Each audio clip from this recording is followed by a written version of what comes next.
When will wisdom finally arise?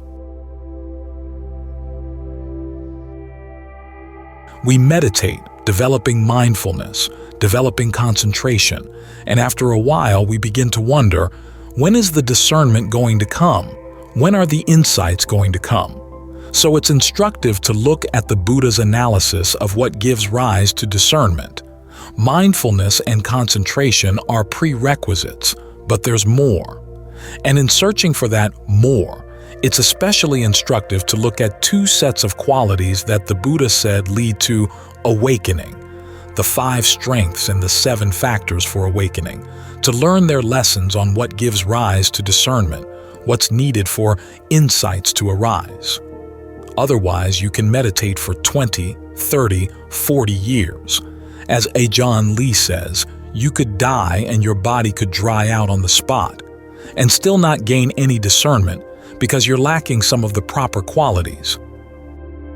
The 5 strengths, a set of factors that culminate in discernment, are interesting because they start out not with ideas that you've heard from someone else in terms of what Buddhist discernment is about. They start with the quality of conviction. Conviction in what? Conviction in the principle of kamma. That's what it comes down to. Conviction in the principle that our actions do matter. Some people have problems with the teaching on kamma, but what exactly is the Buddha asking you to believe in when he asks you to have conviction in kamma? First, action really is happening. It's not an illusion. Second, you really are responsible for your actions. There's no outside force like the stars or some good or evil being acting through you. When you're conscious, you're the one who decides what to do. Third, your actions have results. You're not just riding on the water. And those results can be good or bad depending on the quality of the intention behind the act. So the teaching on kamma puts you in charge of shaping your life. It's a good teaching to believe in. And how does this relate to discernment? It provides the basis for the questions you're going to ask to give rise to discernment. And because the principle of kamma places a lot of emphasis on the need to act on skillful intentions to get the good results you want, the basic question becomes, how can you tell whether an intention is skillful or unskillful? Together with conviction, you need the quality of heedfulness. The realization that if you're not careful about your actions, you can create a lot of suffering for yourself and for those around you. Heedfulness is said to underlie the development of the 5 strengths leading up to discernment. It's the quality that makes sure you're going to pay close attention to what you're doing, close attention to your intentions, close attention to the results of your actions, as in the passage where the Buddha's instructing Rahula, his son. Before you do something, he tells Rahula, ask yourself, what's the intention here? Why am I doing this? Is it going to lead to suffering or not? Only if the intention looks good should you act on it. Then, while you're acting, you check the results of your action. After the action is done, you check again, because while some results are immediate, others are long-term. So, conviction in kamma focuses your attention at the right spot and gets you asking the right questions. Heedfulness gives urgency to your investigation, and the two of them together lead to discernment. The teachings on the 7 factors for awakening are similar. You start out with mindfulness. The Buddha teaches you to be mindful of the body in and of itself, feelings in and of themselves, mind states, mental qualities in and of themselves. Why? So that you can be really clear on what your actions are and what the results are. If you're concerned with other issues, as the Buddha says, things in the world, things that other people are doing, you miss what you're doing. So you focus right here. Get yourself in the present moment, not simply because the present moment is a good moment in and of itself, but because it's the only place where you're going to see your intentions in action. In this way, mindfulness puts you in a position to develop the 2nd factor for awakening, the discernment factor called analysis of qualities. The qualities here are qualities in the mind, mental states, in the present. The food for this factor is appropriate attention to the skillful and unskillful states arising in the mind. You pay attention to the intentions you act on, trying to see what's skillful and what's not. And again, the test for judging whether your actions are skillful is by their results. How much harm do they cause? How much happiness? Discernment focuses on actions in terms of cause and effect, and works at developing greater and greater skill in acting, greater and greater sensitivity in evaluating and learning from the results of your actions, to the point where your actions are so skillful that they lead to the deathless. This may sound unusual, for we're often taught that Buddhist discernment focuses on seeing things in terms of the three characteristics: inconstancy, stress, and not self. We're taught to look for the inconstancy, the impermanence of things, and then to see that if they're inconstant, they must be stressful. If they're stressful, they must be not self. Well, those teachings have to be placed in context, and that context is the act of judging the results of our actions. The three characteristics are designed so that we don't content ourselves with only a middling level of skillfulness. In other words, you might be skillful enough to have a good job, a nice place to live, a good family life. In other words, ordinary, mundane well-being, and a lot of people get satisfied right there. Or you might get satisfied with a nice state of concentration. You might be able to get the mind centered pretty much at will. Things don't disturb you too much. A lot of people stop right there. It's good enough for them. This is where the teachings on the three characteristics kick in judging the results of your actions. Are they really satisfactory? Do they give permanent, constantly dependable results? Well, no. If they don't, then you're setting yourself up for stress, suffering, disappointment. You're setting yourself to latch onto things that aren't totally under your control. In other words, they're not yours. You can't say, "Okay, body, don't get old. Go back and get younger, the way you were, say, 5 or 10 years ago." You can't tell your painful feelings to turn into pleasure. You can't arrange for only good and useful thoughts to come into your mind. The purpose of the three characteristics is to keep you from getting complacent. They help foster heedfulness so that your standards for judging your actions stay high. In judging the results of your actions, you're not going to settle for anything that falls under the three characteristics. You'll keep trying to become more skillful in your actions until you gain results that aren't inconstant or stressful, results where self and not self don't apply. In modern culture, it's considered psychologically unhealthy to set very high standards for yourself. What does that do? It creates a society of very middling people, mediocre people, people who experience a mediocre level of happiness. The Buddha, though, was very demanding, first with himself and then with his followers. He said, "Don't satisfy yourself with just ordinary, everyday well-being, because it's not well all the time. When set your sights, set them on something of more permanent value, what he called the noble search. The search for what doesn't age, doesn't grow ill, doesn't die, for a happiness that doesn't change." So the three characteristics in and of themselves are not the totality of Buddhist wisdom, Buddhist discernment. They have to be placed in context, the context of the question of skillfulness. What are you doing? What are your intentions?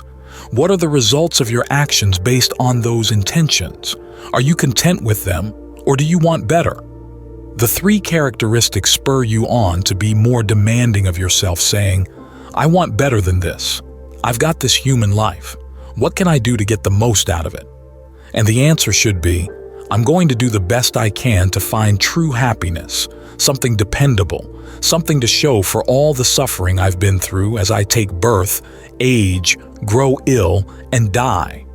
So we should think about these issues as we meditate. We're not getting into the present moment just to stop there. That would be like someone who, after wading through a dense jungle, finally gets to a road, and then lies down on the road, forgetting that the road is there to be followed to see where it leads you.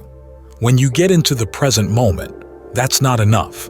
You have to learn how to ask yourself the right questions about the present moment. In particular, what are your intentions right now, and what results do they have? Where are they going to take you? Intentions just don't float in and out of the mind without leaving a trace. They leave their mark. They do have results. Are you satisfied with the results? If not, what can you do to get better results? Learning how to ask these questions, the Buddha said, is what gives rise to discernment so that your actions go beyond just the ordinary, mundane level. As he pointed out, there are 4 kinds of action. Actions that are skillful on a mundane level, actions that are not skillful on the mundane level, actions that are mixed, and then actions that take you beyond the mundane level, that open you up to the deathless and bring you to the end of action. That 4th kind of action is what he says is really worthwhile. That's what's special about his teaching. That's what's distinctive about his teaching. He discovered that the principles of causality work in such a way that you can bring yourself to the uncaused by being as skillful as possible in what you do.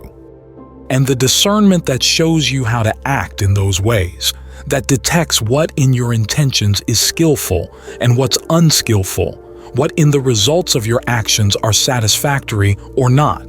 That's what guides you in the right direction. You take your desire for happiness, and you take it seriously. It's not that the Buddha condemns all craving. There's a passage where he says, there is a kind of craving that has good results, the craving that leads you away from repeatedly wandering on, the desire to get out of this wandering, to discontinue this wandering. So you take that desire, which is what the expression of metta is all about, the desire for happiness, both for yourself and other people, and you add to it the conviction that you can do things that lead to happiness. You take that desire, you take that conviction, you put them together with a good dash of heedfulness, and then you try to watch as skillfully as you can to see what you're doing. Monitor the results of your practice and adjust them as necessary. These factors, all taken together, are the recipe for the discernment that leads to release.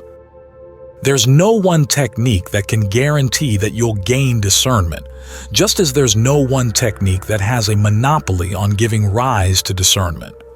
The techniques are things that you use in your quest for discernment, but your quest has to be informed by more than techniques. It has to be informed by the right questions, by the right qualities of mind, by the rigor you bring to your attention to what you're doing, by your willingness to set the highest possible standards for yourself, your unwillingness to settle for a happiness that falls under the 3 characteristics. That's how liberating discernment comes about. All-around discernment. The Dhamma is in everyone. Whether or not you realize it, it's there. Whether or not you study it, it's there. It's simply a matter of whether you know how to decipher it. Once you know the labels formulated by the Buddha, you can decipher yourself in the same way that you learn how to read a book. Take a baby who doesn't know anything. As soon as it's born, it cries, "Way!" That's feeling. If it's eating and comes across something it doesn't like, it throws it away and goes for something better. That's thought formation. When it gets older, it can begin to remember things. That's perception. So the Dhamma is in everyone. So why do we study? We study to learn the names for things, and then we eventually have to get rid of all perceptions, old, new, past, and future. That's when we'll reach Nibbana. Policemen who don't take off their uniforms and go around as plainclothesmen will have trouble uncovering the secrets of criminals. This is why we have to practice virtue, concentration, and discernment so that we can get on familiar terms with the 5 aggregates. That's what's meant by insight meditation. Concentration is something you do. Insight meditation is letting go. You can't do insight meditation. It's a result. When virtue is the cause, concentration is the result. When concentration is the cause, discernment is the result. When discernment is the cause, release is the result. The skills of insight are things that can't be taught. At most, you can teach people to do the meditation, but you can't teach them to be insightful. You have to do before you can know. You have to know before you can let go. You have to give rise to the causes, and then the results will come on their own. When people out in the sun keep running around, they don't realize how hot the sun really is. If you want to know how hot it is, you have to sit out in the middle of a field when the sun is really strong for about 5 minutes. That's when you'll know what real heat is like. It's the same with stress and pain. If the mind goes running around without stopping, it doesn't really see stress and pain. It has to be still if it wants to see. Concentration is like a mirror for seeing ourselves clearly. Discernment is like a telescope so that small things will appear large and distant things near. You have to stop searching. In other words, the mind has to be still before you can give rise to discernment. Searching is ignorance, or avidya. The understanding you gain from listening and reading, suddhamaya panya, is like a person who has woken up but hasn't yet opened his eyes. He doesn't see any light and so has to grope around uncertain, sometimes laying hold of the right things and sometimes laying hold of the wrong. The understanding you gain from thinking, cintamaya panya, is like a person who has woken up but hasn't yet left the mosquito net and hasn't yet washed the sleep out of his eyes. His vision is blurry and unclear. As for the understanding you gain from meditation, bhavanamaya panya, that's like getting out of the mosquito net and washing your face so that you're able to see things clearly. This is the highest kind of understanding. Try to develop it. To get full results from our meditation, the mind has to give the orders. Mindfulness is what does the work and assists in the progress of all our activities, while alertness is what observes the results of what we've done. To speak in terms of the frames of reference, these qualities are called mindfulness and alertness. To speak in terms of jhana, they're called directed thought and evaluation. They're the qualities that give rise to discernment. Discernment comes from observing causes and effects. If we know effects without knowing causes, that doesn't qualify as discernment. If we know causes without knowing effects, that doesn't qualify either. We have to know both of them together with our mindfulness and alertness. This is what qualifies as all-around knowing in the full sense of the term. The all-around knowing that arises within us comes from causes and effects, not from what we read in books, hear other people tell us, or conjecture on our own. Suppose we have some silver coins in our pocket. If all we know is that other people say it's money, we don't know its qualities. But if we experiment with it and put it in a smelter to see what it's made of and to see how it can be made into other things, that's when we'll know its true qualities. This is the kind of knowledge that comes from our own actions. This knowledge, when we meditate, comes in 5 forms. We find within ourselves that some things are caused by the properties of the body, some are caused by the mind, some causes come from the mind but have an effect on the body. Some causes come from the body, but have an effect on the mind. Some causes come from the body and mind acting together. This kind of knowledge is discernment. So we have to learn from virtue, concentration, and discernment by giving rise to them. If we don't, we'll suffer from unawareness and delusion. Mindfulness is what brings light to the mind, like a candle. If we take a candle into a room at night, close the windows and doors, and fill in all the cracks in the walls, no wind from outside will be able to slip in and make the flame waver. The flame will give off even more light and we'll be able to see everything in the room clearly. Closing the windows and doors and filling in the cracks means exercising restraint over our eyes, ears, nose, tongue, body, and mind, so that our attention doesn't go straying out after outside perceptions and preoccupations. This is called restraint through mindfulness. Our mindfulness will gather into one. When mindfulness is strong, the results are immediate, a sense of ease and mental well-being. When mindfulness is solid and unflagging, our concentration will become stronger. The mind will be still and upright. Light will arise in one of two ways, from within ourself or from what's reflected off the walls. This is why mindfulness is the cause, the supporting factor that keeps our concentration progressing. For this reason, we shouldn't forget to appreciate this mental quality. When we know that certain causes give rise to happiness and well-being, we should look after those causes. It's like when other people share food with us. We shouldn't forget their kindness. Or when our parents raise us and care for us from when we were small. When we grow up and can establish ourselves in the world, we shouldn't forget their kindness. We have to show our gratitude and take care of them at all times to repay their kindness. Only then will we be able to progress in life without backsliding. So mindfulness is like our parents. We have to look after it always, for it's the mother of all skillful qualities. The reason we gain any happiness in life is because of mindfulness. For this reason, mindfulness is what brings peace to the mind. Sitting here and bringing the mind to stillness is not really all that hard to do. The reason it seems hard is because we misunderstand things. Our views are wrong, and so are our presuppositions. If we study so as to understand this point, we'll know the truth. For example, when we think that the mind goes here or there, that's not the truth. It's just a preconceived notion. Actually, the mind stays with the body at all times. What goes is just the light, as with a flashlight.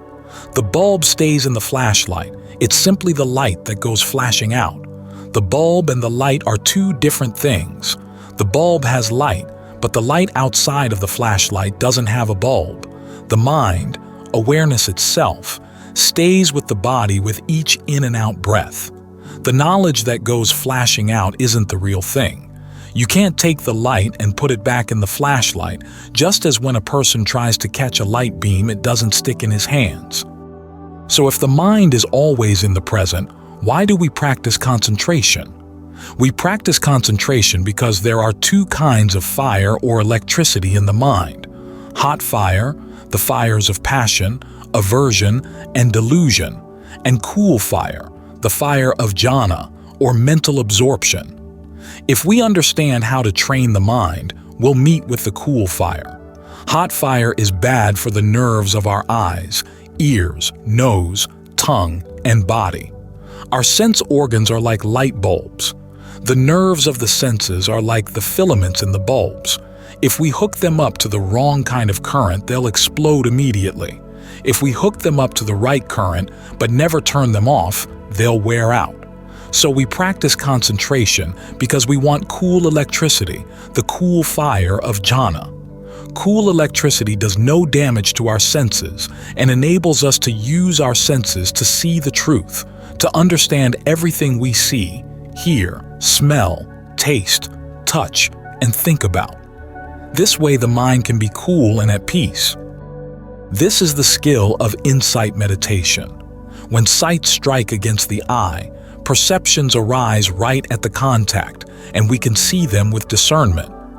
When sounds strike the ear, when smells strike the nose, when flavors strike the tongue, when tactile sensations strike the body, or ideas strike the mind, discernment gets right there in between them. This way sights don't stick to the eye, and the eye doesn't stick to sights. Sounds don't stick to the ears don't stick to sounds, and so forth. This is intuitive insight, or six-factored equanimity, which can let go both of the senses and of their objects. The true mind stays cool and at peace, like the cool fire that lasts and poses a danger to no one. When people don't train their minds, they have to live with hot fire, which wears down different parts of their minds, such as the nerves of their eyes, ears, nose, tongue, and body. When these nerves wear down, they become ignorant. Their eyesight is darkened. When they see sights, they don't know the truth of those sights. This is called unawareness. Their ears go deaf. When they hear sounds, they don't know the truth of those sounds. The same holds for their nose, tongue, body, and mind. Whatever they sense, they don't know the truth of those things. This is called unawareness. It gives rise to craving and defilement and leads to suffering. This is what it means to be ignorant of the truth. People ignorant of the truth are like the blind.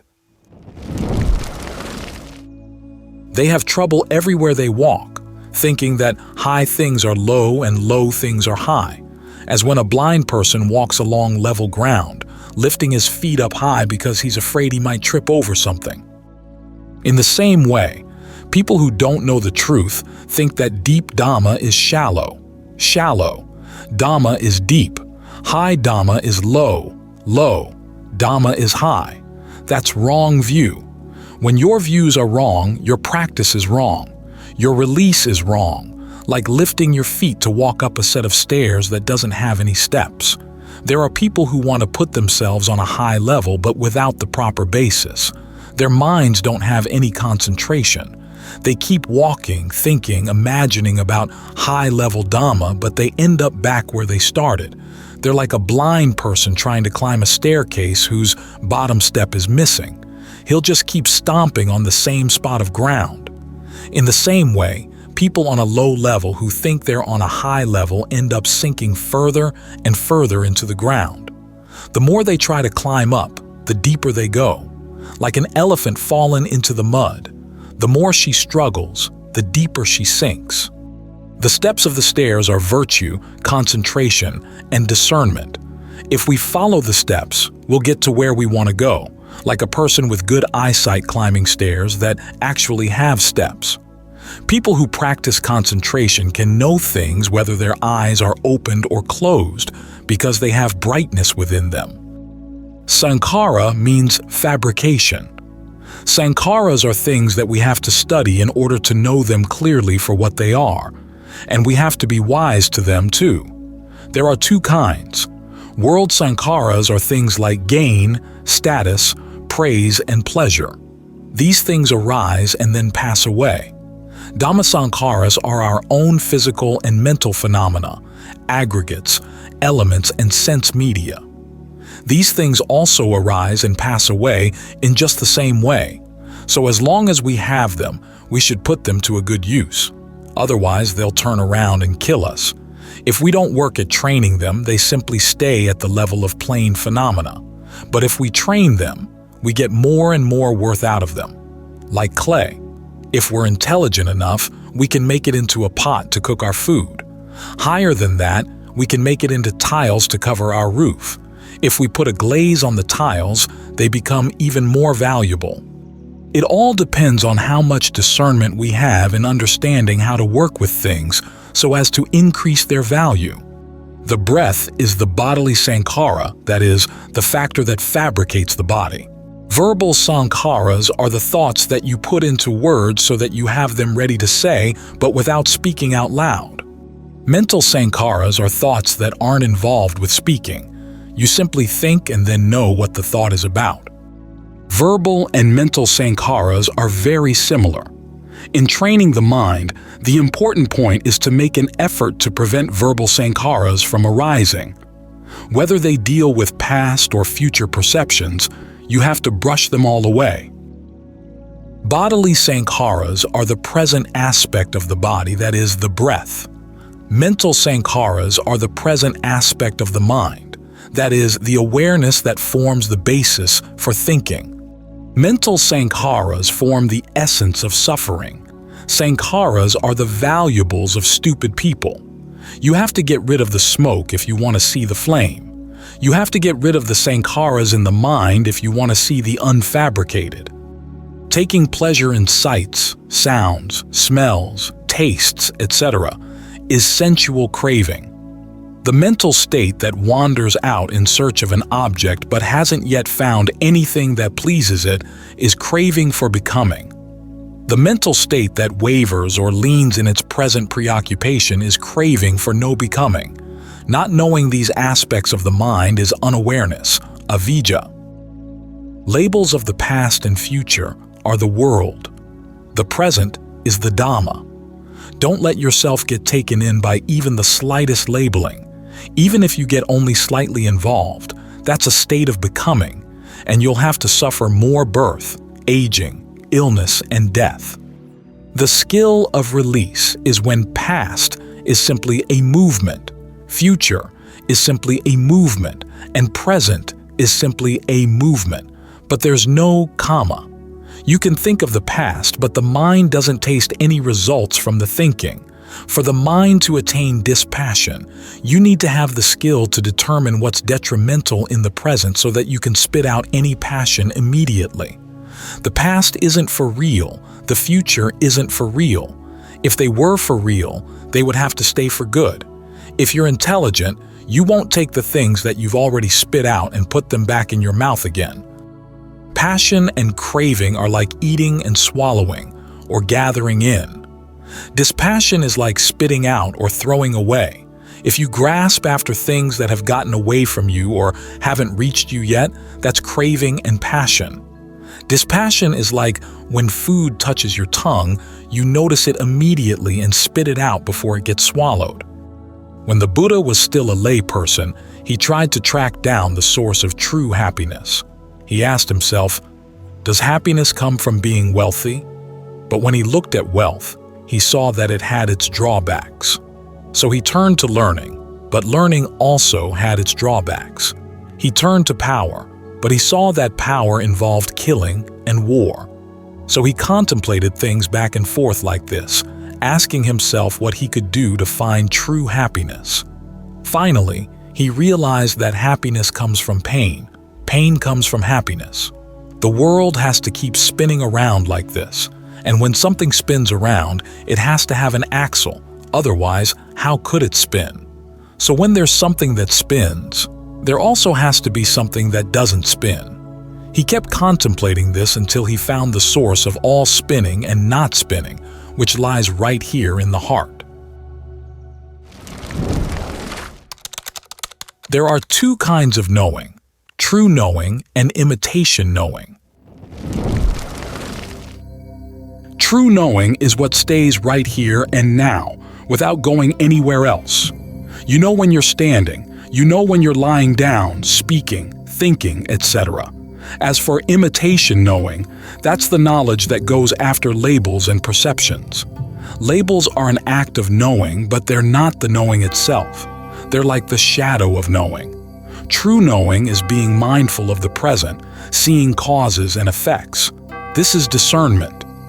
Knowing in line with labels, in line with books, or with what people say, is imitation knowing, not the real thing. It's like the shadow of knowing. Real knowing is the knowing that arises within yourself. It's pakitam, that is, entirely personal. It's the kind of knowing that can't be taught and can't be told. It has to arise within you. Only then will you know what's inconstant, stressful, and not self, and what's constant, easeful, and self. Change of lineage knowledge, Gotarabhunyana, sees both sides and lets go of both. The truth of the Dhamma is Dhammathiti, the aspect of mind that stays in place without changing. The movements and characteristics of the mind are simply shadows or imitations of knowing. In practicing the Dhamma, you want true knowing. If you don't really practice, you'll meet up only with the shadows of the Dhamma.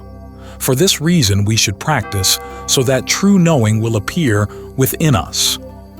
Dhammathiti is something that by its nature stays in place. It doesn't change or waver, rise or fall in line with the mental objects that come into contact. It's the mind released from suffering and stress, the mind that stays in line with its true nature. Even though there may be thinking or talking or acting in all kinds of ways, the mind simply is aware. It doesn't show any symptoms of changing from its primal nature. Say, for example, that we place a glass here without anyone or anything touching it or moving it. It will stay right there for 10 years, 100 years, without breaking. The mind that's Dhammathiti is just like that. Or you can say that it's like writing the number 1 without changing it into anything else. It will have to stay the same one it was in the first place. This is called Dhammathiti. Always contemplate things in terms of inconstancy, stress, and not self. But you also have to look at them in terms of constancy, ease, and self as well. You have to look at things from both sides and not just at their shortcomings. You have to look at their uses too, but you can't let yourself get attached to either side. Otherwise, you'll be like a person with one eye. Constancy, ease, and self will be able to sneak up and hit you over the head without you realizing it. Insight has two sides. The side that sees in line with what we're taught and the side that sees in the other direction. Seeing in line with what people say can turn into a corruption of insight. Seeing in the other direction means seeing in line with things they don't say. Wherever they say there's inconstancy, that's where there's constancy. Wherever they say there's stress, that's where there's ease. Wherever they say there's not self, that's where there's self. This is intuitive insight. The still calm of discernment is not something the Buddha wanted because it's not really calm, not really still.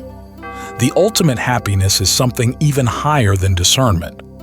Those who have attained the transcendent, stream winners, once returners, non-returners, and arahants. These terms apply not to people, but to the mind.